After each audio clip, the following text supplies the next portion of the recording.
brief summary of something we put on the board last class. Okay, looking at the quadratic function in the form y equals 4 times the quantity x minus 3 squared minus 5, and we're going to graph this by transformations. This has been done in other videos. This is kind of a repeat, so we're going to go through it quickly. We start with y equals x squared. And here's a graph of y equals x squared with the points negative 1, 1, 0, 0, 1, 1. And, well, those are our basic points. Now, what do we do to get to this form? We do this in stages. Now, just preview, we're going to first multiply by 4 to get 4x squared. You see how that's closer to this function than this is. And then we're going to replace x by x minus 3, which is going to give us 4 times the quantity x minus 3 squared. Then we're going to subtract 5. Okay, that's going to give us 4 times x minus 3 quantity squared minus 5.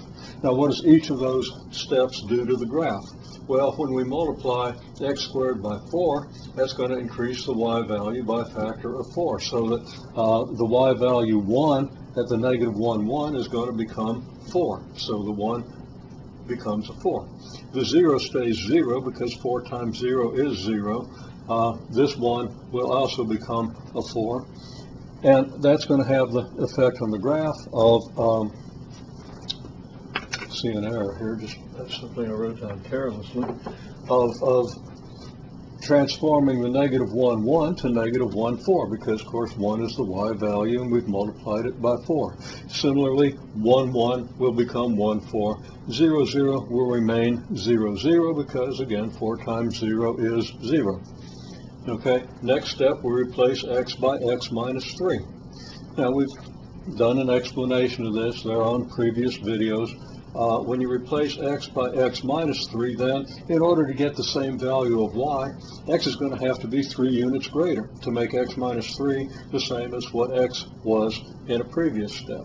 So, whether you understand that or not, the rule is that if you replace x by x minus h, that shifts the graph 3 units in the h direction. In this case, you've subtracted a positive number, so that moves the graph 3 units to the right. So the graph of the function y equals 4 times x minus 3 quantity squared, all these points move 3 units to the right. 0, 0 is going to move to 3, 0. The 0 is going to become a 3. The negative 1, x value here, is going to move 3 units to the right, and it's going to become 2, because negative 1 plus 3 is 2. And 1, 4 will go to 4, 4, because we're going to add 3 to the x value. This gives us the graph of y equals 4 times the quantity x minus 3 squared.